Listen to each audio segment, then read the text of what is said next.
हजारों जानलेवा तकनीकों वाली चियानजुन ज्यूशा को बेचने की बात सुनते ही शिया बिंगनिंग चौंक गई। तुम पागल हो गए हो, ये तो तुम्हारी सबसे बड़ी उपलब्धि है। ये सुनकर तुमने अपनी आंखें हल्की सी सिकोड़ ली। तुम्हें मौका मिल गया। मिस ली, अगर आप सच में इसे बेचना चाहती हैं तो क्यों ना मुझे बेच दें। ली शिखिन एक पल के लिए स्तब्ध रह गई। क्या तुम इसे खरीदना चाहते हो? ये श्वान, मजाक मत करो। शिया बिंगनिंग घबरा गई और तुरंत तुम्हें रोकने लगी। इस होटल की कीमत पूरे 35 अरब युआन है। तुमने शांत भाव से हाथ हिलाया। कोई बात नहीं, इतनी रकम मेरे लिए कोई बड़ी बात नहीं है। ये कहकर तुमने तुरंत अपना मोबाइल निकाला और बिना एक पल गंवाए बोले, मिस ली, मैं अभी आपके खाते में 35 अरब ट्रांसफर कर देता हूँ। बाकी कानूनी प्रक्रिया बाद में पूरी कर लेंगे। इतना सुनते ही ली शिखिन के मुंह की छाया बाहर निकल गई। वह अविश्वास से शिया बिंगनिंग की ओर देखने लगी। बिंगनिंग, तुम्हारा पति सच में इसे खरीद सकता है? शिया बिंगनिंग का चेहरा शर्म से लाल हो गया। उसे खुद भी यकीन नहीं हो रहा था, लेकिन उसने धीरे से सिर हिला दिया। उसी समय ली शिखिन का फोन बज उठा। 35 अरब युआन खाते में जमा होने का संदेश। उसकी नजरें अब पूरी तरह बदल चुकी थीं। ये सिर्फ हैंडसम नहीं बल्कि बेहद अमीर भी है। 35 अरब ऐसे खर्च कर दिए जैसे कुछ हुआ ही ना हो। उधर तुम्हारे दिमाग में सिस्टम की मधुर आवाज गूंजी। डिंग, होस्ट ने 35 अरब RMB खर्च किए। 10 गुना रिवॉर्ड सक्रिय हुआ। आपको 350 अरब RMB प्राप्त हुए। तुम मन ही मन बेहद खुश हो गए। पहली ही मुलाकात में 315 अरब का मुनाफा। लगता है आगे से पत्नी की इस सहेली से ज्यादा मिलना जुलना पड़ेगा। ये तो पैसा कमाने की सबसे बढ़िया मशीन है। तभी बाहर से तेज चीख सुनाई दी। मिस, जाओ, आप अंदर नहीं जा सकती। अगले ही पल किसी के जोर से गिरने की आवाज आई। दरवाजे पर रोकने वाला वेटर उड़कर कमरे के अंदर आ गिरा। उसके शरीर से बहता खून कालीन को लाल कर चुका था। ली शिखिन का चेहरा तुरंत गुस्से से भर गया। झाओ युजू, तुम्हारी हिम्मत कैसे हुई? ये मेरी निजी संपत्ति है। लेकिन झाओ युजू जरा भी नहीं डरी। ली शिखिन, बीच में मत पड़ो, आज मेरा काम तुमसे नहीं है। इतना कहकर उसने जहरीली नजरों से शिया बिंगनिंग को घूरा। शिया बिंगनिंग, भाई वेनहाउ जरूर तुम्हें ढूंढने आया होगा, तुम नीच औरत। छटाक। उसकी बात पूरी भी नहीं हुई थी कि ली शिखिन ने एक जोरदार थप्पड़ मारकर उसे दूर फेंक दिया। अगर बिंगनिंग के बारे में एक शब्द भी और कहा तो तुम्हारा मुंह फाड़ दूंगी। झाओ युजू ने सूजे हुए गाल को पकड़ते हुए चीख कर कहा, ली शिखिन, तुमने मुझे मारा? फिर उसने गुस्से में आदेश दिया, सब लोग इसे खत्म कर दो। लेकिन किसी को पता नहीं था कि उसका असली निशाना ली शिखिन नहीं बल्कि शिया बिंगनिंग थी। जैसे ही घातक हमला शिया बिंगनिंग पर होने वाला था, तभी एक जोरदार टक्कर की आवाज गूंजी। निर्णायक क्षण पर फूबो लोहे की दीवार की तरह उसके सामने आ खड़े हुए और झाओ परिवार के विशेषज्ञ को पीछे धकेल दिया। फूबो, शुक्र है आप आ गए। ली शिखिन ने राहत की सांस ली। लेकिन झाओ युजू और भी उग्र हो गई। शिया परिवार, तुम लोग मेरी राह रोकने की हिम्मत करते हो? ये मत समझना कि 4 बड़े परिवारों में होने से मैं तुमसे डर जाऊंगी। अब झाओ परिवार पहले जैसा नहीं रहा। फूबो ने ठंडे स्वर में कहा। झाओ युजू, तुम हद पार कर रही हो। चाहे झाओ परिवार कितना भी ताकतवर हो जाए, फिर भी इस शहर में अपनी मनमानी नहीं कर सकता। दोनों पक्ष आमने सामने खड़े थे। माहौल इतना तनावपूर्ण हो गया कि जैसे हवा भी थम गई हो। तभी अब तक चुपचाप सब कुछ देख रहे तुम आखिरकार बोले, रुको। तुम्हारी आवाज सुनते ही वहां मौजूद सभी लोगों की नजरें एक साथ तुम्हारी ओर मुड़ गईं। झाओ युजू एक पल के लिए स्तब्ध रह गई। फिर उसके चेहरे पर तिरस्कार भरी मुस्कान आ गई। तुम जैसे निकम्मे की हिम्मत कैसे हुई? तुम कर ही क्या लोगे? तुम हल्का सा मुस्कुराए। तुम्हारी आवाज इतनी शांत थी कि सुनकर ही डर लगने लगा। अब यह चियानजुन ज्यूशा मेरी संपत्ति है। तुम एक कदम आगे बढ़े और ठंडी निगाहों से उसे देखते हुए बोले, क्या तुम्हें लगता है कि यह कोई खुला बाजार है जहां जब मन करे चले आओ और जब मन करे चले जाओ? झाओ युजू कुछ बोल ही रही थी कि छटाक। बिना किसी चेतावनी के तुमने उसे जोरदार थप्पड़ जड़ दिया। यह वार बिजली की रफ्तार से भी तेज था। झाओ युजू फटे हुए कपड़े की गुड़िया की तरह 4-5 मीटर दूर जाकर दीवार से टकराई और जमीन पर गिरते ही उसके मुंह से खून की तेज धार निकल पड़ी। तुमने शांत भाव से अपना हाथ वापस खींचा और बर्फ जैसी ठंडी आवाज में कहा, अगर दोबारा मेरे लोगों को परेशान करने की कोशिश की तो मैं तुम्हें जान से मार दूंगा। पूरा हॉल सन्नाटे में डूब गया। झाओ परिवार के 2 सबसे ताकतवर विशेषज्ञ तुरंत आगे बढ़ने वाले थे, लेकिन तभी उन्हें एहसास हुआ कि सामने से 2 बेहद शक्तिशाली आभाएं उन्हें पहले ही निशाना बना चुकी हैं। एक ही पल में पूरा माहौल बदल गया। बाजी पूरी तरह पलट चुकी थी। ली शिखिन की आंखें हैरानी से फैल गईं। बिंगलिंग, तुम्हारा पति इतना ताकतवर है? शिया बिंगलिंग ने तुम्हारी चौड़ी पीठ को खाली निगाहों से देखा। उसका दिल तेजी से धड़कने लगा। पहली बार किसी ने उसे इस तरह अपनी सुरक्षा में लिया था। यह एहसास उसे भीतर तक सुकून दे रहा था। झाओ परिवार के दोनों विशेषज्ञ समझ गए कि यहाँ लड़कर उन्हें कोई फायदा नहीं मिलेगा। जाने से पहले उन्होंने तुम्हें गहरी नजर से देखा, मानो किसी मरे हुए इंसान को देख रहे हो। उनकी आंखें साफ कह रही थीं, झाओ परिवार से दुश्मनी लेकर ये लड़का ज्यादा दिन नहीं बचेगा। सबके जाने के बाद फूबो ने गहरी सांस ली और गंभीर स्वर में कहा, ये श्वान, क्या तुम मेरे साथ अकेले चल सकते हो? शिया बिंगलिंग तुरंत घबरा गई। फूबो के यहाँ आने का मतलब था कि उसके पिता को सब कुछ पता चल चुका है। क्या अब वे हिसाब लेने वाले हैं? लेकिन तुम बिल्कुल शांत रहे। तुमने मुस्कुराते हुए प्यार से उसकी नाक छुई और कहा, अच्छी बच्ची बनकर इंतजार करना, तुम्हारा पति अभी वापस आता है। शिया बिंगलिंग ने शर्माते हुए सिर हिला दिया। उसका यह मासूम और शर्मीला रूप देखकर ली शिखिन की आंखें फटी की फटी रह गईं। क्या यह वही बर्फ जैसी ठंडी स्वभाव वाली देवी है? कुछ देर बाद एक गुप्त निजी कमरे में दरवाजा बंद होते ही माहौल भारी हो गया। अचानक फूबो ने बिना चेतावनी के तुम्हारे चेहरे पर तेज हमला कर दिया। तुम्हारे होंठों पर हल्की मुस्कान आ गई। तुम तुरंत समझ गए कि यह तुम्हारे होने वाले ससुर की परीक्षा है। अगर मेरी ताकत देखनी है तो ठीक है, देख लो। उस भीषण हमले के सामने तुमने बस आराम से एक मुक्का आगे बढ़ाया। धड़ाम, जोरदार धमाके से पूरा कमरा कांप उठा। फूबो ऐसे उड़कर पीछे गए जैसे उन्हें तेज रफ्तार ट्रक ने टक्कर मार दी हो। वह 5-6 मीटर दूर जाकर बड़ी मुश्किल से अपने पैरों पर खड़े हो पाए। उनकी आंखों में केवल अविश्वास था। यह शक्ति, क्या तुम मार्शल आर्ट्स के ग्रैंड मास्टर हो? फूबो का दिमाग सुन्न पड़ गया। जिस लड़के को 4 साल पहले पूरा शिया परिवार निकम्मा समझता था, आज वही केवल 23 साल की उम्र में मार्शल आर्ट्स का ग्रैंड मास्टर बन चुका था। ऐसी प्रतिभा पूरे देश में भी बेहद दुर्लभ थी। तुमने अपना मुक्का वापस खींचते हुए मुस्कुराकर कहा, परीक्षा खत्म हो गई, जाकर मेरे होने वाले ससुर से कह देना, ऐसी परीक्षा मैं सिर्फ एक बार ही बर्दाश्त करूंगा। फूबो ने तुरंत सम्मान से झुककर कहा, जी, शिया परिवार दोबारा ऐसी गलती नहीं करेगा। अब उनका तुम्हारे प्रति रवैया पूरी तरह बदल चुका था। ये एक शक्तिशाली व्यक्ति के लिए सच्चा सम्मान था। तभी तुमने हाथ हिलाया और मेज पर 3 पारदर्शी औषधियां रख दी। ये 3 शारीरिक क्षमता बढ़ाने वाले अमृत हैं। इन्हें मेरी तरफ से शिया परिवार के लिए सगाई का उपहार समझिए। फूबो हैरान रह गए। सगाई का उपहार? तुम मुस्कुराए। पहले एक बोतल खुद पीकर देखिए, तब इसकी असली ताकत समझ में आ जाएगी। तुम जानते थे कि सिर्फ ताकत से शिया परिवार का दिल नहीं जीता जा सकता। उन्हें भरोसा दिलाने के लिए कुछ देना भी जरूरी था। ये तुम्हारी तरफ से होने वाले ससुर के लिए पहला उपहार था। फूबो ने एक पल सोचा, अगर तुम्हें उन्हें नुकसान पहुंचाना होता तो अभी एक मुक्का ही काफी था। झड़ देने की कोई जरूरत नहीं थी। उन्होंने पूरी बोतल एक ही सांस में पी ली। अगले ही पल उनके शरीर में जबरदस्त ऊर्जा का विस्फोट हुआ। सालों से रुकी हुई उनकी साधना की बाधा पल भर में टूट गई। उनके शरीर से शक्तिशाली आभा निकलने लगी और उनकी ताकत लगातार बढ़ती चली गई। कुछ ही क्षणों में वे उस स्तर पर पहुंच गए जिसका उन्होंने जीवन भर सपना देखा था। Martial arts grand master. अपने भीतर उमड़ती अपार शक्ति को महसूस करते ही फूबो खुशी से कांप उठे। वे तुरंत घुटनों के बल बैठ गए और श्रद्धा से बोले, प्रणाम दामाद जी, चाहे मालिक आपको स्वीकार करें या नहीं, आज से आप ही शिया परिवार के एकमात्र दामाद हैं। फूबो मूर्ख नहीं थे। जो व्यक्ति एक पल में किसी को ग्रैंड मास्टर बना सकता है, वह किसी चमत्कार से कम नहीं था। ऐसे इंसान के रहते कोई भी शिया बिंगलिंग को नुकसान नहीं पहुंचा सकता था। तुमने शांत स्वर में कहा, उठ जाइए। बिंगलिंग ने बताया है कि आपने बचपन से ही उसका अपने पिता की तरह ख्याल रखा है। ये तुम्हारा हक था। तुमने हल्के से हाथ हिलाया और बाहर जाने के लिए मुड़ गए। मैं चलता हूँ। वापस जाकर मेरे होने वाले ससुर से कह देना कि आगे से सोच समझकर कदम उठाए। फूबो ने गहरा झुककर सम्मान से कहा, दामाद जी आपको प्रणाम। तुम्हारे जाते हुए पीछे देखते हुए वे लंबे समय तक झुके ही रहे। उनके मन में तूफान मचा हुआ था। क्या दामाद जी सच में सिर्फ एक मार्शल आर्ट्स ग्रैंड मास्टर हैं? मैं खुद ताकतवर बनने के बाद भी उनकी असली शक्ति का अंदाजा नहीं लगा पा रहा। कुछ देर बाद तुम वापस उसी निजी कमरे में लौट आए। ये शुआन, तुम ठीक तो हो? शिया बिंगलिंग सबसे पहले दौड़कर तुम्हारे पास आई और चिंता से तुम्हें ऊपर से नीचे तक देखने लगी। उसकी फिक्र देखकर पास खड़ी रही शिखिन मुस्कुराए बिना नहीं रह सकी। मैं बिल्कुल ठीक हूँ। तुमने मुस्कुराते हुए उसे अपनी बाहों में भर लिया और शरारती अंदाज में कहा, फूबो ने अभी बताया कि तुम्हारे पापा हमारी शादी के लिए मान गए हैं। सच? शिया बिंगलिंग का चेहरा खुशी और शर्म से लाल हो गया। बिल्कुल।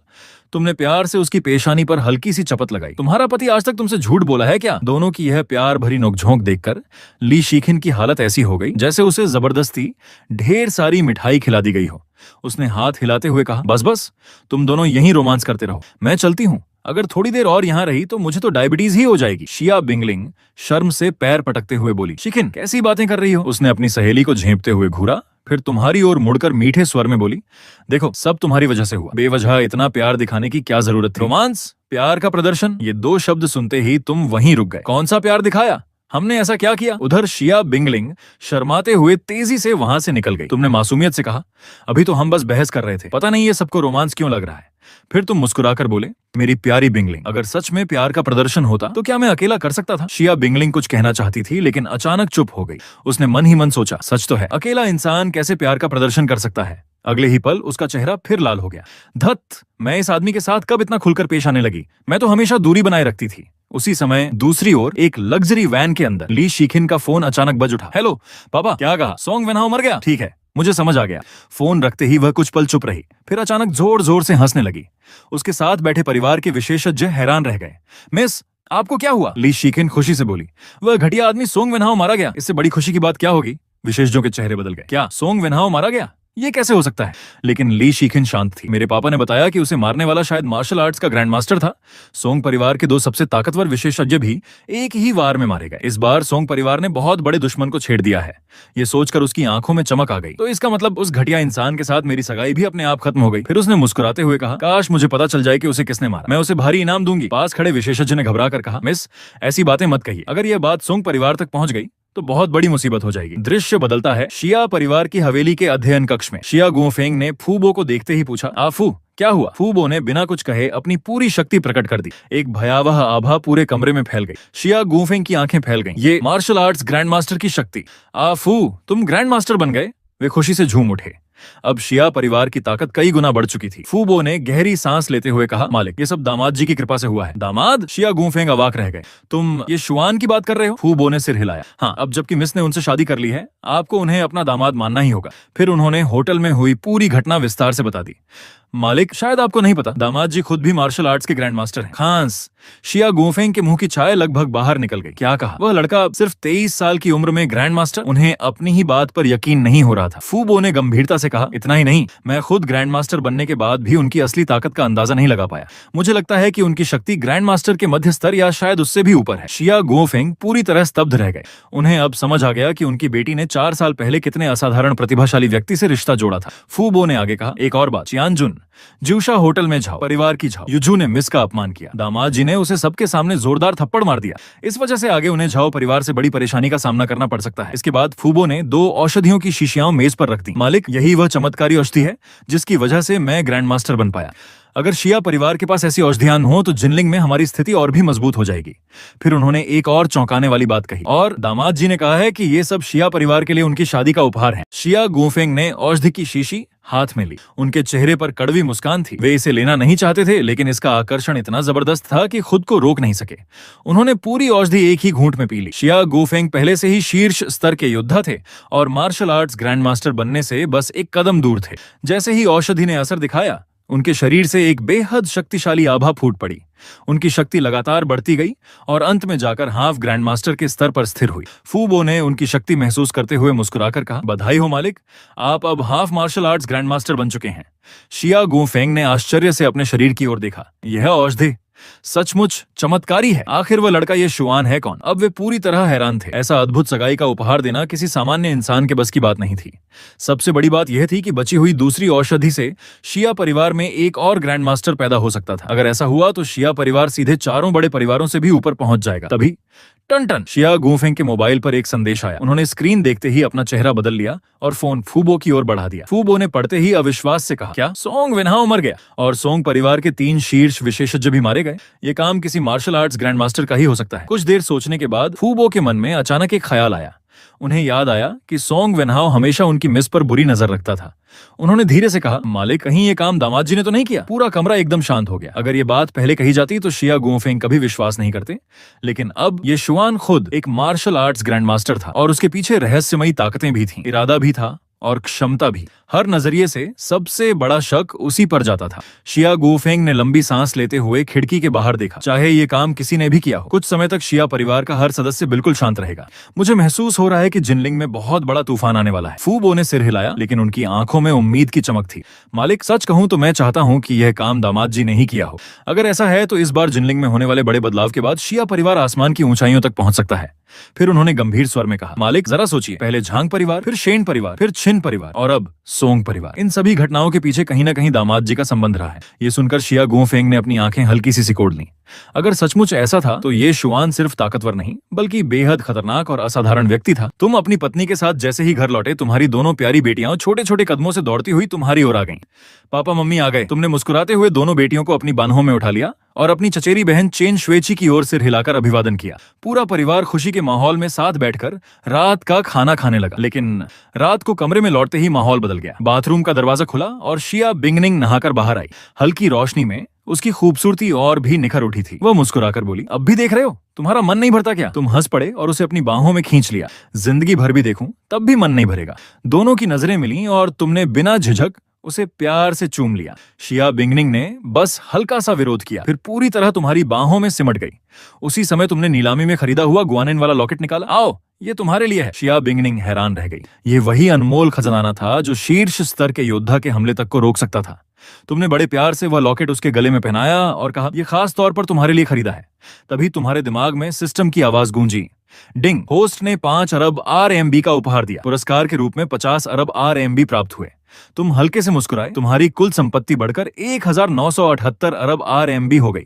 लेकिन तभी शिया बिंगनिंग का फोन बज उठा।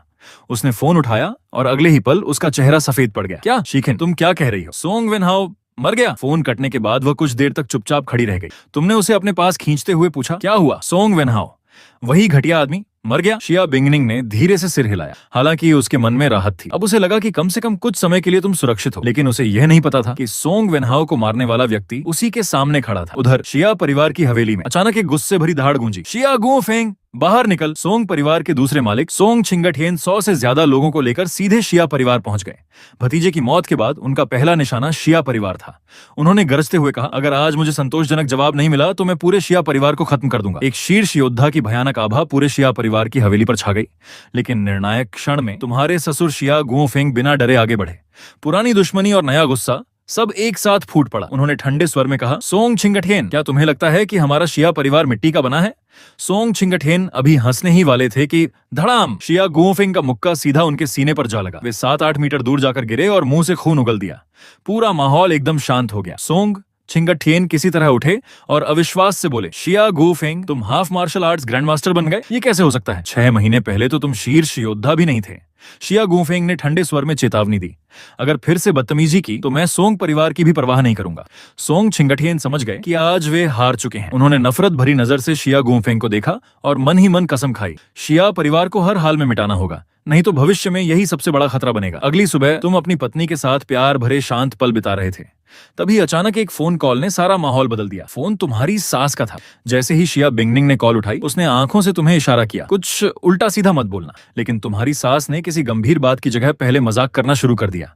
उन्होंने इतनी छेड़छाड़ की कि शिया बिंगनिंग का चेहरा शर्म से लाल हो गया। जब वह फोन रखने ही वाली थी, तभी उसकी मां ने गंभीर स्वर में कहा, तुम्हारे पापा ने आज परिवार की दावत रखी है, तुम ये शुआन और दोनों बच्चों को लेकर जरूर आना। ये सुनते ही शिया बिंगनिंग का दिमाग पूरी तरह सुन्न हो गया। शिया बिंगनिंग का दिल जैसे गले तक आ गया। माँ, आपने क्या कहा? पापा ने सच में कहा है कि मैं ये शुआन को घर लेकर आऊं? उसे अपने कानों पर यकीन ही नहीं हो रहा था।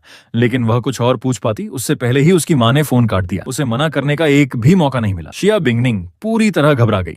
4 सालों में यह पहली बार था जब उसके जिद्दी पिता ने अपना रवैया बदला था। 4 साल पहले शादी से पहले गर्भवती होने की वजह से पूरा शिया परिवार जिनलिंग शहर में मजाक का पात्र बन गया था।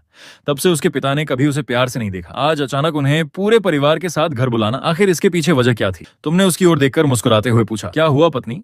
सासू माँ क्या कह रही थी? हालांकि तुम सब जानते थे, फिर भी अनजान बनने का नाटक कर रहे थे। शिया बिंगनिंग ने गहरी सांस ली और घबराई हुई आवाज में बोली, मेरे पापा ने कहा है कि आज परिवार की दावत में मुझे तुम्हें साथ लेकर घर आना है। ये सुनकर तुम बिल्कुल शांत रहे और मुस्कुराकर बोले, तो इसमें घबराने की क्या बात है? ससुर जी ने खुद हमें परिवार की दावत पर बुलाया है। ये तो अच्छी बात है ना? अच्छी बात। शिया बिंगनिंग तुम्हारी बेफिक्री देखकर झुंझला गई। उसने तुम्हें घूरते हुए कहा, जरा गंभीर बनो। मेरे पापा ने 4 साल में कभी ऐसा नहीं किया। तुम्हें जरा भी डर नहीं लगता कि वो तुम्हारे साथ कुछ भी कर सकते हैं?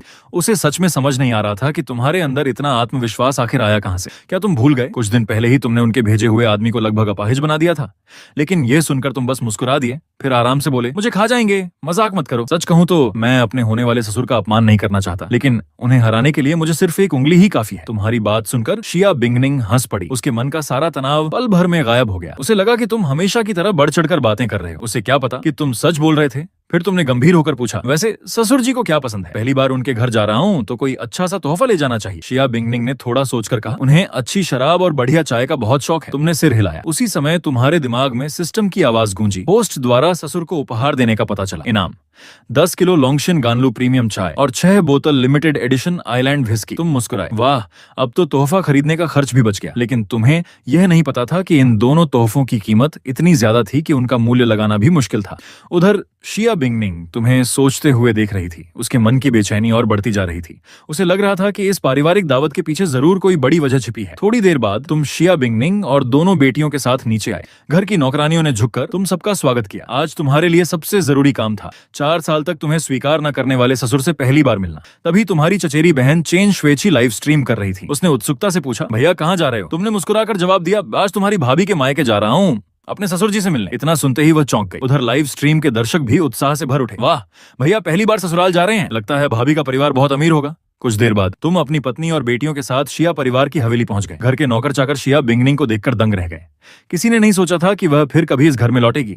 अगले ही पल उसकी मां मुस्कुराते हुए आगे बढ़ी। उन्होंने प्यार से तुम्हारा स्वागत किया और उपहार अपने हाथों से ले लिया। तभी तुम्हारी नजर उस व्यक्ति पर पड़ी। वह था शिया गुओफेंग, एक half martial arts grand master और वही इंसान जिसने 4 साल तक तुम्हें अपना दामाद नहीं माना था। शिया बिंगनिंग ने गहरी सांस लेकर धीरे से कहा, पापा। शिया गुओफेंग के चेहरे पर हल्का बदलाव आया। कुछ क्षण चुप रहने के बाद उन्होंने बस इतना कहा, आ गई, अच्छा हुआ। माहौल माहौल फिर से एकदम शांत हो गया। लेकिन तभी फूबो ने तुम्हारे लाए हुए तोहफे देखे और हैरानी से बोल उठे, दामाद जी, ये लिमिटेड एडिशन आइलैंड विस्की है। उनकी आवाज कांप रही थी। मालिक ने इसे खरीदने के लिए न जाने कितनी कोशिशें की थीं, लेकिन एक बोतल भी नहीं मिल पाई और आप सीधे 6 बोतलें ले आए। ये सुनकर शिया गुओफेंग की नजर तुरंत शराब की पेटी पर टिक गई। फूबो ने एक बोतल निकाली। उसकी बोतल पर सोने की सजावट और सैकड़ों हीरे जड़े हुए थे जो रोशनी में चमक रहे थे। शिया बिंगनिंग की मां हैरान होकर बोली, क्या ये सचमुच हीरे हैं? फूबो ने गहरी सांस लेते हुए कहा, जी मालकिन, ये असली हीरे हैं। अब पूरे परिवार की नजरें तुम्हारी ओर बदल चुकी थीं, लेकिन असली हैरानी अभी बाकी थी। तुम मुस्कुराकर बोले, मैं ससुर जी के लिए कुछ चाय भी लाया हूँ। फूबो ने कांपते हाथों से दूसरा डिब्बा खोला। अंदर की चाय देखते ही उनके पैरों तले जमीन खिसक गई। मालिक, ये तो पौराणिक लोंगशिन गानलू चाय है। शिया गुओफेंग तुरंत अपनी कुर्सी से खड़े हो गए। शिया बिंगनिंग की मां ने अविश्वास से कहा, इस चाय की कीमत तो 1 किलो की ही करोड़ों में होती है, तो ये पूरे 10 किलो, इसकी कीमत तो लगभग 2 करोड़ युआन होगी। फिर उन्होंने शराब की ओर देखा, और यह व्हिस्की लगभग 2.5 करोड़ युआन की। मतलब तुम पहली बार ससुराल आए थे और सिर्फ उपहारों में ही लगभग 4.5 करोड़ युआन खर्च कर चुके थे। उसी समय तुम्हारी बेटी शिनशिन ने अचानक शिया बिंगनिंग के गले की ओर इशारा करते हुए कहा, मम्मी, आपने जो पहन रखा है वह कितना सुंदर है। सासू माँ ने ध्यान से उस लॉकेट को देखा और अगले ही पल हैरानी से उनकी आवाज निकल गई, ये तो गुआनाइन लॉकेट है। उन्होंने तुरंत अपनी बेटी की ओर देखा और पूछा, बिंगनिंग, ये तुम्हारे पास कैसे आया? शिया बिंगनिंग ने धीरे से जवाब दिया, माँ, ये शुआन ने पिछली नीलामी में मेरे लिए इसे खरीदा था। उसकी बात पूरी होते ही सासू माँ की आंखें फैल गईं। उन्होंने तुम्हारी ओर घूरते हुए एक एक शब्द पर जोर देकर पूछा, शियाओ, ये क्या तुमने यही गुआनिन लॉकेट उसके लिए 50 अरब युआन में खरीदा था? 50 अरब युआन। ये सुनते ही शिया गुओफेंग और फूबो ने एक दूसरे की ओर देखा। दोनों के मन में एक ही ख्याल आया।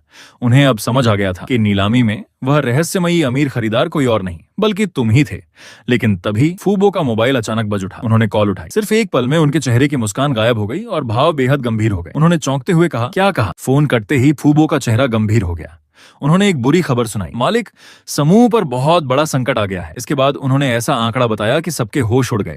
सिर्फ आधे घंटे पहले सभी साझेदार कंपनियों ने एक साथ अनुबंध रद्द कर दिए हैं। कंपनी की फंडिंग में 80 अरब युआन की कमी हो गई है। अगर तुरंत व्यवस्था नहीं हुई तो परिणाम बेहद भयावह होंगे। क्या? तुम्हारे ससुर शिया गुओफेंग का चेहरा एकदम बदल गया। उन्हें तुरंत समझ आ गया कि यह सब सोंग परिवार की चाल है। लेकिन फूबो की अगली बात ने पूरे परिवार को सन्न कर दिया। मालिक, सिर्फ सोंग परिवार ही नहीं, झाओ परिवार भी इसमें शामिल है। ऐसा कैसे हो सकता है? तुम्हारी पत्नी शिया बिंगनिंग का चेहरा पल भर में पीला पड़ गया। 2 बड़े खानदानों ने एक साथ हमला किया था। साफ था कि वे शिया परिवार को पूरी तरह खत्म करना चाहते थे। 80 अरब युआन की कमी, ये लगभग असंभव स्थिति थी। सास की आंखों में भी चिंता साफ दिखाई दे रही थी। लगता है इस बार शिया परिवार सचमुच खत्म हो जाएगा। लेकिन जब तुमने पैसों की कमी सुनी तो घबराने की बजाय तुम्हारे होंठों पर हल्की मुस्कान आ गई। मेरे लिए तो यह सिस्टम से पैसे कमाने का सबसे अच्छा मौका है। अगले ही पल तुमने एक बैंक कार्ड निकालकर मेज पर रख दिया। पिताजी, इस कार्ड में ठीक 80 अरब युआन है, पहले इसे इस्तेमाल कर लीजिए। दामाद, फूबो अवाक रह गए। शिया बिंगनिंग की आंखें भावुक होकर भर आईं। यह शिया परिवार का सबसे कठिन समय था। नहीं, यह रकम बहुत ज्यादा है। सास ने घबराते हुए भी साफ मना कर दिया। लेकिन तुमने बेफिक्र होकर हाथ हिलाया। कोई बात नहीं, मेरे लिए ये बस थोड़े से पैसे हैं। थोड़े से पैसे? 80 अरब युआन को थोड़े से पैसे कहते सुनकर पास खड़ी नौकरानियां भी स्तब्ध रह गईं। उनकी पूरी दुनिया जैसे हिल गई। तुमने मुस्कुराकर कहा, पासवर्ड बिंगनिंग की जन्मतिथि है। जीवन मरण का फैसला करने वाले उस बैंक कार्ड को देखते हुए शिया गुओफेंग ने आखिरकार निर्णय ले लिया। ठीक है, मैं यह पैसा स्वीकार करता हूँ। लेकिन अगले ही पल उन्होंने एक बड़ा फैसला सुनाया। इसके बदले आज से शिया ग्रुप के 20% शेयर तुम्हारे होंगे। फूबो, तुरंत अनुबंध तैयार करवाओ। लेकिन अनुबंध तैयार होने से पहले ही उनका फोन फिर बज उठा। फोन उठाते ही दूसरी तरफ से एक परिचित आवाज आई, आप छिन त्यानाओ? शिया गुओफेंग चौंक गए। ऐसे समय में जिंगलिंग शहर के सबसे बड़े उद्योगपति छिन त्यानाओ का फोन क्यों आया था? लेकिन उनकी पहली ही बात ने सबको हैरान कर दिया। अंकल शिया, मैं शिया ग्रुप के साथ हर क्षेत्र में साझेदारी करना चाहता हूँ। ये सुनकर सभी दंग रह गए। शिया परिवार की मदद करने का मतलब था एक साथ सोंग और झाओ दोनों शक्तिशाली परिवारों को दुश्मन बना लेना। अचानक शिया गुओफेंग की नजर तुम पर टिक गई। क्या ये सब तुम्हारी वजह से है? क्या छिन त्यानाओ तुम्हारी मदद कर रहे हैं? यही सोचकर उन्होंने तुरंत साझेदारी स्वीकार कर ली। शिया परिवार का संकट फिलहाल टल गया, लेकिन उसके बाद उन्होंने तुम्हें अकेले अपने अध्ययन कक्ष में बुला लिया। शियाओ, ये अब यहाँ सिर्फ हम दोनों हैं। कमरे में उनका चेहरा बेहद गंभीर था। उन्होंने व्यापार की बात नहीं की बल्कि तुमसे एक विनती की। अगर भविष्य में शिया परिवार पर कोई बड़ी मुसीबत आए तो मैं चाहता हूं कि तुम बिंगनिंग और दोनों बच्चों को लेकर यहाँ से बहुत दूर चले जाना। वह मानो अपना अंतिम दायित्व तुम्हें सौंप रहे थे। उसी समय तुम्हारे दिमाग में सिस्टम की सूचना गूंज उठी। एक नजर में ही तुम्हें समझ आ गया कि तुम्हारे ससुर की कमर पर बंधा जेड का लॉकेट बिल्कुल सामान्य नहीं है। उस पर एक बेहद खतरनाक सुओ यांग श्राप लगा हुआ था। कोई चाहता था कि शिया परिवार का वंश हमेशा के लिए समाप्त हो जाए। लेकिन तुमने चेहरे पर कोई भाव नहीं आने दिया, सिर्फ हल्का सा सिर हिलाया, क्योंकि जब तक तुम मौजूद थे शिया परिवार का कुछ भी बिगड़ना असंभव था। फिर तुम्हारी नजर उस जेड लॉकेट पर टिक गई। पिताजी, क्या मैं यह जेड लॉकेट एक बार देख सकता हूं? तुम अच्छी तरह जानते थे कि यही वस्तु उनकी सेहत को लगातार नुकसान पहुंचा रही थी। शिया गुफेंग पहले मुस्कुराए, फिर हैरानी से लॉकेट उतार कर बोले, यह हमारे शिया परिवार की विरासत है, क्या तुम इसे पहचानते हो? उन्हें बिल्कुल भी पता नहीं था कि जिस चीज को वे अपने परिवार की पुश्तैनी निशानी समझते थे वह शुरू से ही एक गहरी साजिश का हिस्सा थी। तुमने जेड का लॉकेट हाथ में लिया, अगले ही पल उसमें छिपी जहरीली श्राप शक्ति तेजी से तुम्हारे दांतेन ऊर्जा केंद्र की ओर बढ़ने लगी। लेकिन तुम घबराए नहीं, बल्कि हैरानी की बात यह थी कि तुमने उस पूरी श्राप शक्ति को खुद ही अपने भीतर समा लिया। क्षण भर बाद तुम्हारे शरीर से एक बेहद शक्तिशाली आभा विस्फोट की तरह बाहर निकली। धड़ाम! पूरा अध्ययन कक्ष कांप उठा। छर्र! फर्श पर गहरी दरारें फैल गईं। तुम्हारे ससुर शिया गुफेंग ये दृश्य देखकर पूरी तरह स्तब्ध रह गए। उनकी आंखों में अविश्वास साफ दिखाई दे रहा था। मार्शल आर्ट्स ग्रैंड मास्टर, उन्होंने बुदबुदाया। नहीं, तुम तो ग्रैंड मास्टर से भी कहीं अधिक शक्तिशाली हो। क्या तुम ग्रैंड मास्टर पूर्णता स्तर पर पहुंच चुके हो? वे पूरी तरह सन्न रह गए। सिर्फ 20-22 साल का एक युवक इतनी भयावह ताकत कैसे हासिल कर सकता है? उसी समय तुम्हारे दिमाग में सिस्टम की आवाज गूंज उठी। बधाई हो होस्ट, आपने सफलतापूर्वक श्राप शक्ति को अवशोषित कर लिया है। आपकी शक्ति बढ़कर नए स्तर पर पहुंच गई है। यहीं से तुम्हारी असली ताकत का नया अध्याय शुरू होने वाला था। तुम अचानक आंखें खोलते हो और अविश्वास से अपने दोनों हाथों को देखने लगते हो। कमाल है, मैं तो सिर्फ ससुर जी के ऊपर मंडरा रहे खतरे को खत्म करना चाहता था, लेकिन इससे मेरी शक्ति सीधे अगले स्तर पर पहुंच गई। तुम अपने शरीर में कई गुना बढ़ चुकी ऊर्जा को महसूस करते हो। पहले और अब की ताकत में जमीन आसमान का अंतर था। उधर शिया गुफेंग कांपती आवाज में पूछ बैठे, शियाओ, ये आखिर तुम्हारी असली ताकत क्या है? तुम्हारे शरीर से निकल रहा दबाव उन्हें पहली बार भय का एहसास करा रहा था। तुम तुरंत अपनी आभा समेटते हुए हल्की खांसी के साथ बोले, कुछ खास नहीं, मेरी ताकत लगभग मार्शल आर्ट्स ग्रैंड मास्टर के सर्वोच्च स्तर के बराबर है। आधे कदम आगे बढ़े ग्रैंड मास्टर से भी लड़ सकता हूँ। ये सुनते ही शिया गुफेंग लगभग अपनी ही लार से खांस पड़े। क्या? लेकिन कमरे की टूटी हुई फर्श देखकर उन्हें समझ आ गया कि तुम मजाक नहीं कर रहे थे। फिर तुमने गंभीर नजरों से उनके दांतेन की ओर देखा और पूछा, पिताजी, क्या आपके दांतेन में कुछ समय के अंतराल पर तेज दर्द उठता है? धड़ाम! ये सुनकर शिया गुफेंग का दिमाग सुन्न पड़ गया। तुम्हें ये कैसे पता? ये राज उन्होंने अपनी पत्नी तक को नहीं बताया था।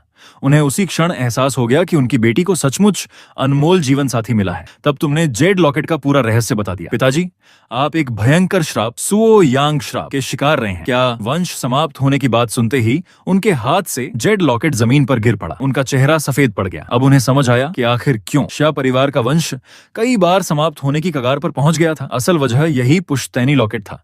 लेकिन तुमने आगे कहा, हालांकि श्राप लॉकेट से हट चुका है, लेकिन वर्षों तक इसे पहनने की वजह से श्राप आपके दांतेन में गहराई तक समा चुका है। तुमने गंभीर स्वर में कहा, अगर मैं समय पर नहीं आता तो संभव है कि शिया परिवार का वंश बिंगनिंग की पीढ़ी पर ही रुक जाता। ये सुनकर शिया गुफेंग सन्न रह गए। इतने वर्षों तक संतान की चिंता की असली वजह उनका अपना पुश्तैनी खजाना। लेकिन तुम मुस्कुराए। चिंता मत कीजिए, ये काम मुझ पर छोड़ दीजिए। 3 साल के भीतर मैं आपको एक स्वस्थ पोते को गोद में खिलाने का मौका जरूर दूंगा। इतना कहते ही तुम्हारे हाथ में सुनहरी सुइयां प्रकट हुई। तुमने शरीर सुदृढ़ करने वाली औषधि के साथ कई महत्वपूर्ण बिंदुओं पर उपचार शुरू किया।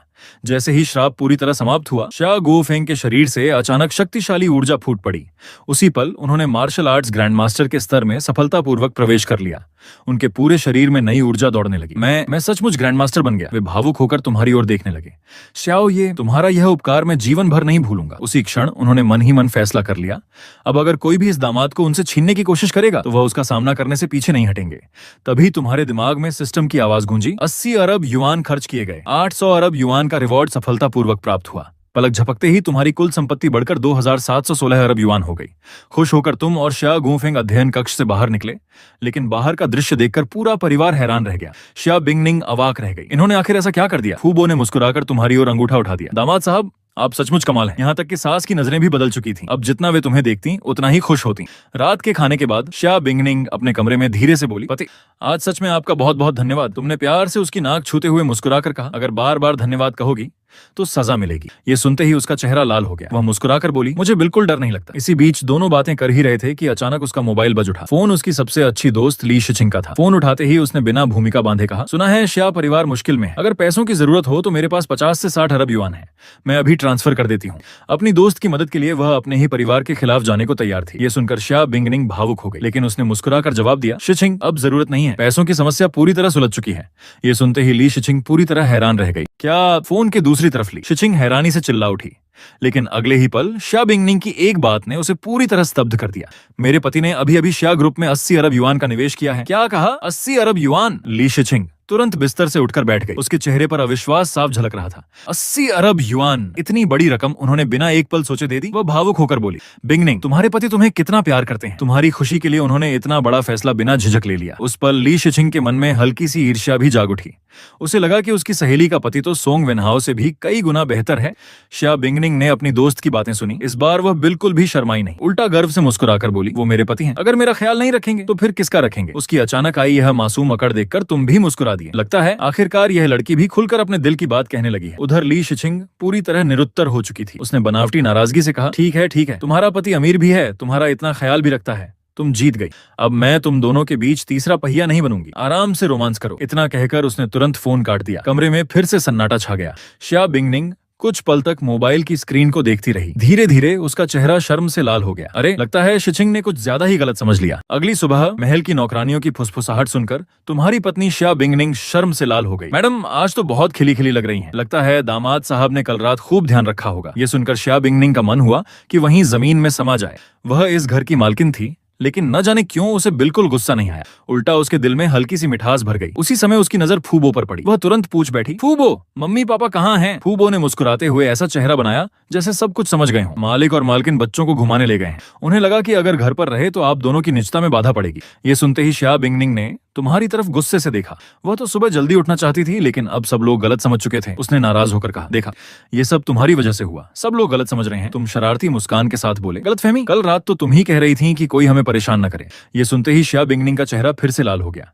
बातें करते करते दोनों डीलिंग ग्रुप पहुंच गए। इमारत देखते ही वह रुक गई। डीलिंग ग्रुप, हम यहाँ क्यों आए हैं? तुमने कोई जवाब नहीं दिया, बस उसका हाथ पकड़कर अंदर ले गए। जैसे ही तुम दोनों लॉबी में पहुंचे, दोनों तरफ खड़ी स्वागत कर्मियों ने एक साथ झुककर कहा, नमस्ते मालिक। क्या मालिक? ये सुनते ही शिया बिंगनिंग का दिमाग सुन्न पड़ गया। लिफ्ट में पहुंचते ही वह खुद को रोक नहीं सकी। ये शुआन, क्या तुम डीलिंग ग्रुप के मालिक हो? तुम मुस्कुराए और प्यार से उसके गाल को दबाते हुए बोले, तो बताओ तुम्हारा पति कमाल का है या नहीं? शिया बिंगनिंग पूरी तरह स्तब्ध रह गई। कुछ दिन पहले तक वह इस तेजी से उभरती कंपनी को देखकर हैरान थी।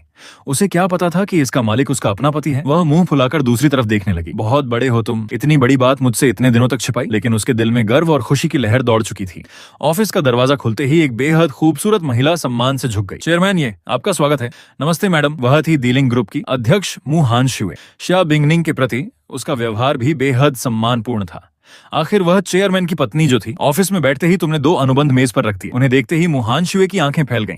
जिंगलिंग सुपरकार क्लब के शेयर और कियानजुन जिउ शाओ के शेयर। तुमने शांत स्वर में कहा, आज से दोनों कंपनियां डीलिंग ग्रुप में शामिल होंगी। शिया बिंगनिंग को अचानक कुछ याद आया। वह हैरानी से बोली, रुको, जिस दिन तुमने मेरी बहन के लिए कार खरीदी थी, क्या उस दिन तुमने पूरा सुपरकार क्लब ही खरीद लिया था? तुमने बिल्कुल सामान्य अंदाज में सिर हिलाया। हाँ, एक एक कार खरीदना बहुत झंझट था, इसलिए पूरा क्लब ही खरीद लिया। ये सुनकर वह पूरी तरह निरुत्तर रह गई। उसे समझ ही नहीं आ रहा था कि तुम्हें पागल कहे या जीनियस। लेकिन तुम्हारा आश्चर्य यहीं खत्म नहीं हुआ। तुमने एक और बैंक कार्ड निकालकर सीधे मुहानशुए की ओर बढ़ा दिया। अगला काम, कियानजुन जुशाओ की देश भर में चेन खोलनी है। इस कार्ड में 100 अरब युआन है। इसे शुरुआती पूंजी के रूप में इस्तेमाल करो। 100 अरब। शिया बिंगनिंग की आंखें फिर से फैल गईं। कल रात तुमने शिया परिवार को 80 अरब दिए थे और आज फिर 100 अरब युआन। उसके मन में सिर्फ एक सवाल घूम रहा था, आखिर तुम्हारे पास कुल कितनी दौलत है? इतने बड़े स्तर पर व्यापार फैलाने की हिम्मत तो शहर के 4 सबसे बड़े परिवार भी नहीं करते थे। मुहानशुए को सारी जिम्मेदारी सौंपने के बाद तुमने शिया बिंगनिंग से कहा, मैं जरा वॉशरूम होकर आता हूं। लेकिन तुम्हारा असली मकसद कुछ और था। तुम सीधे इमारत की सबसे ऊपरी मंजिल की लंबी गैलरी की ओर बढ़ गए, क्योंकि तुम्हें पहले से पता था कि कुछ लोग काफी देर से तुम्हारा इंतजार कर रहे थे। जैसे ही तुम वहां रुके, तुमने शांत आवाज में कहा, इतनी देर से छिपकर देख रहे हो, अब बाहर भी आ जाओ। तुम्हारी बात खत्म होते ही चारों तरफ से एक साथ दर्जनों लोग निकल आए और तुम्हारा रास्ता रोक लिया। तालियों की आवाज गूंजी। भीड़ के बीच से एक परिचित महिला धीरे धीरे आगे बढ़ी। वह थी झाओ युजू, वही जिसे तुमने पहले एक ही थप्पड़ में उड़ा दिया था। वह तुम्हें ऐसे देख रही थी जैसे इस बार तुम्हारा बचना नामुमकिन हो। लेकिन तुमने बस एक नजर उसकी ओर डाली और फिर पूरी तरह शांत खड़े रहे। तुम्हारी यह बेपरवाह प्रतिक्रिया उसके साथ आए सबसे ताकतवर योद्धाओं के गुस्से को भड़का चुकी थी। मिस, मुझे इसे संभालने दीजिए। इतना कहते ही झाओ परिवार का एक योद्धा बिजली की रफ्तार से तुम्हारी ओर लपका। उसने पूरी ताकत से मुक्का चलाते हुए सीधे तुम्हारे चेहरे पर हमला कर दिया। लेकिन वह तेज था, मगर तुम उससे कहीं ज्यादा तेज थे। धड़ाक, उसका मुक्का तुम तक पहुंच भी नहीं पाया। तुमने बिना किसी मेहनत के पलटकर एक जोरदार थप्पड़ मारा। वह कई मीटर दूर जाकर जमीन पर गिरा और उसी पल बेहोश हो गया। क्या ये दृश्य देखकर झाओ युजू के साथ खड़े बाकी दो विशेषज्ञों के चेहरे का रंग उड़ गया। उनकी आंखों में साफ डर दिखाई देने लगा। ये कैसे संभव है? ये लड़का तो मार्शल आर्ट्स ग्रैंड मास्टर है। झाओ युजू का चेहरा गुस्से से विकृत हो गया। उसने कांपती उंगली से तुम्हारी ओर इशारा करते हुए चीख कर कहा, तुम ही हो, तुमने ही मेरे वेन्हाव भाई को मारा था। तुमने बेपरवाही से होंठों पर हल्की मुस्कान लाते हुए कहा, अगर उसी की बात कर रही हो तो हाँ, मानो किसी की जान लेना तुम्हारे लिए कोई बड़ी बात ही ना हो। ये जवाब सुनते ही झाओ युजू पूरी तरह पागल हो गई। उसने झर भरी आवाज में आदेश दिया, सब लोग इसे अभी के अभी मार डालो। झाओ परिवार के योद्धा जानते थे कि सामने वाला साधारण इंसान नहीं है, फिर भी आदेश का पालन करने के अलावा उनके पास कोई रास्ता नहीं था। वे दहाड़ते हुए एक साथ तुम्हारी ओर टूट पड़े, लेकिन तुमने सिर्फ अपनी आंखें हल्की सी सिकोड़ ली और अपनी उंगली को धीरे से हवा में झटका। अगले ही पल जो होने वाला था उसने उन सभी की किस्मत हमेशा के लिए बदल देने वाली थी। अगले ही पल तुमने उंगलियां हल्के से हिलाईं। एक ही क्षण में दर्जनों विनाश सुइयां बिजली की गति से उड़कर सभी हमलावरों के माथे में जा धंसी। पूरा इलाका दर्द भरी चीखों से गूंज उठा। झाओ युजू भय से कांपती रह गई। उसकी आंखों के सामने उन दो सबसे शक्तिशाली योद्धाओं सहित उसके सभी साथी पल भर में राख बनकर हवा में बिखर गए। चारों ओर सिर्फ उड़ती हुई राख बची थी। ढप! झाओ युजू के घुटने जवाब दे गए और वह जमीन पर गिर पड़ी। अब वह तुम्हें इंसान नहीं बल्कि मौत का रूप समझ रही थी। तुम धीरे धीरे उसकी ओर बढ़े और ठंडी आवाज में कहा, मैं तुम्हें पहले छोड़ चुका था, लेकिन तुम खुद मौत को बुलाकर ले आई। झाओ युजू डर से कांपने लगी। वह चीखते हुए बोली, रुको, मैं झाओ परिवार की बेटी हूँ, अगर मुझे मार दिया तो। उसी समय पीछे से एक तेज आवाज गूंजी। एक व्यक्ति बिजली की तरह वहां आ पहुंचा। उसे देखते ही झाओ युजू की आंखों में उम्मीद लौट आई। वह चिल्लाई, गुरुजी जल्दी इसे मार डालिए। लेकिन वह व्यक्ति कुछ बोल भी नहीं पाया था कि धड़ाम तुम्हारा एक थप्पड़ उसके चेहरे पर पड़ा। अगले ही पल उसका पूरा शरीर खून के धुंधलके में बदल गया। झाओ परिवार का वह शक्तिशाली योद्धा एक ही वार में मारा गया। उसका खून झाओ युजू के पूरे शरीर पर बिखर गया। वह डर के मारे पागलों की तरह चीखने लगी, तुम मार्शल आर्ट्स ग्रैंड मास्टर नहीं हो, आखिर तुम हो कौन? तुमने उसके सवाल का कोई जवाब नहीं दिया। बस एक सुनहरी किरण हवा को चीरती हुई निकली और सीधे उसके माथे को भेद गई। झाओ युजू वहीं ढेर हो गई। तुमने शांत स्वर में सिर्फ इतना कहा, तुम्हें मेरे सामने आने की गलती नहीं करनी चाहिए थी। तभी सिस्टम की आवाज तुम्हारे दिमाग में गूंजी। होस्ट ने 100 अरब युआन खर्च किए। इनाम 1000 अरब युआन सफलतापूर्वक प्राप्त हुए। तुम्हारे चेहरे पर मुस्कान और गहरी हो गई। अब तुम्हारी ताकत और संपत्ति दोनों नई ऊंचाइयों पर पहुंच चुकी थी। इस शहर में तुम्हारा मुकाबला करने वाला कोई नहीं था। उसी समय तुम्हारा विश्वसनीय अधीनस्थ शेनची सम्मान पूर्वक तुम्हारे सामने आकर झुक गया। तुमने झाओ परिवार की दिशा में देखते हुए शांत स्वर में आदेश दिया, चूंकि झाओ युजू ने खुद मौत चुनी तो अब झाओ परिवार का भी अंत कर दो। शेनची ने तुरंत सिर झुकाकर कहा, जैसा आदेश मालिक। तुमने हाथ हिलाया और आराम से वापस ऑफिस की ओर चल पड़े। आखिर तुम्हारी पत्नी इंतजार कर रही थी। लिफ्ट में पहुंचते ही तुम मुस्कुराते हुए उसके पास आ गए। शिया बिंगनिंग ने पूछा, इतनी देर क्यों लगा दी? तुम शरारती अंदाज में बोले, क्या तुम्हें नहीं पता तुम्हारा पति हर मामले में कमाल है? बस इतना सुनना था कि उसका चेहरा टमाटर की तरह लाल हो गया। उसने तुम्हें हल्का सा घूरते हुए कहा, तुम भी ना ऐसी बातें यहाँ करते हुए शर्म नहीं आती? वह चाहकर भी कुछ ज्यादा नहीं बोल सकी। आखिर लिफ्ट में कैमरे लगे हुए थे, लेकिन तुम कहाँ मानने वाले थे। तुम उसके और करीब आए और उसके कान में धीरे से फुसफुसाए, आज रात तुम्हें दिखाऊंगा कि तुम्हारा पति कितना खास है। ये सुनते ही शिया बिंगनिंग शर्म से पूरी तरह लाल पड़ गई। उधर तुम्हारी वजह से एक भीषण तूफान झाओ परिवार की ओर बढ़ चुका था। झाओ परिवार की हवेली में परिवार प्रमुख झाओ तियानलोंग अचानक अपनी सीट से खड़े हो गए। उनके चेहरे पर भयानक गुस्सा था। क्या कहा? युजू डीलिंग ग्रुप बदला लेने गई थी और अभी तक वापस नहीं लौटी। यहाँ तक कि उसके साथ गया विशेषज्ञ भी संपर्क में नहीं है। उनके शरीर से भयानक दबाव फैल गया। उन्होंने दहाड़ते हुए कहा, इस शहर में मेरी बेटी पर हाथ डालने की हिम्मत किसने की? वह मौत को न्योता दे रहा है। उसी समय हवेली के बाहर से एक बर्फ जैसी ठंडी आवाज सुनाई दी। सच में अगले ही पल 5 रहस्यमयी लोग अंदर दाखिल हुए। सबसे आगे खड़ा था शेनची। उसी समय दरवाजे से लहूलुहान एक आदमी लड़खड़ाता हुआ भीतर घुस आया। उसके चेहरे पर साफ लिखा था, झाओ परिवार पर विनाश टूट पड़ने वाला था। खून से लथपथ वह आदमी लड़खड़ाते हुए अंदर घुसा और कांपती आवाज में चिल्लाया, सब मर गए। उन्होंने झाओ परिवार के सभी योद्धाओं को मार डाला। ये सुनते ही झाओ तियानलोंग के दिमाग में जैसे विस्फोट हो गया। उनका चेहरा पूरी तरह सफेद पड़ गया। झाओ परिवार के 300 से अधिक द्वितीय श्रेणी के योद्धा और करीब 100 प्रथम श्रेणी के विशेषज्ञ, एक भी जीवित नहीं बचा था। उन्होंने कांपते हुए सिर उठाया। जैसे ही उन्होंने सामने खड़े शेनची और उसके साथियों की आभा महसूस की, उनका दिल पूरी तरह डूब गया। एक मार्शल आर्ट्स ग्रैंड मास्टर और 4 आधे कदम वाले ग्रैंड मास्टर, इतनी भयानक शक्ति, आखिर यह लोग किसके अधीन काम करते थे? उसी समय शेनची ने ठंडी आवाज में कहा, झाओ परिवार, अगर दोष देना है तो अपनी बेटी को दो। उसने हमारे मालिक का अपमान किया था। मालिक, ये शब्द सुनते ही झाओ तियानलोंग के शरीर में सिहरन दौड़ गई। जिस व्यक्ति को एक ग्रैंड मास्टर भी मालिक कहकर संबोधित करे, उसकी ताकत और हैसियत की कल्पना भी नहीं की जा सकती थी। उन्हें तुरंत समझ आ गया कि इस लड़ाई में जीतना असंभव है। उन्होंने बिना देर किए झुककर कहा, महाशय, ये सब एक गलतफहमी है। लेकिन उनकी बात पूरी भी नहीं हो पाई। शेनची ने उनकी ओर ठंडी नजरों से देखा और कहा, दुर्भाग्य से मेरे मालिक ने तुम्हारी मौत का आदेश दिया है। फिर उसने बिना किसी भावना के हाथ उठाकर आदेश दिया, मार डालो, एक भी जिंदा नहीं नहीं बचना चाहिए। आदेश मिलते ही पांचों योद्धा बिजली की चमक की तरह आगे बढ़े। झाओ परिवार की अंतिम लड़ाई शुरू हो चुकी थी और इस बार उनके लिए बच निकलने का कोई रास्ता नहीं था। दोस्तों, आज की कहानी यहीं खत्म होती है, लेकिन घबराइए मत, इसका अगला पार्ट जल्द ही आने वाला है। अभी मैं अगले पार्ट पर पूरी मेहनत से काम कर रहा हूँ ताकि आपको पहले से भी ज्यादा मजेदार और दमदार कहानी मिल सके। इसलिए थोड़ा सा इंतजार कीजिए और कमेंट में जरूर बताइए कि आपको आज का पार्ट कैसा लगा और अगले पार्ट का कितना इंतजार है। अगर आपने अभी तक चैनल को फॉलो/सब्सक्राइब नहीं किया है तो अभी कर लीजिए, ताकि जैसे ही अगला पार्ट आए सबसे पहले आपको ही देखने को मिले। आपका प्यार और सपोर्ट ही मुझे जल्दी जल्दी नए पार्ट्स लाने की हिम्मत देता है। मिलते हैं बहुत जल्द अगले पार्ट में, तब तक अपना ख्याल रखिए।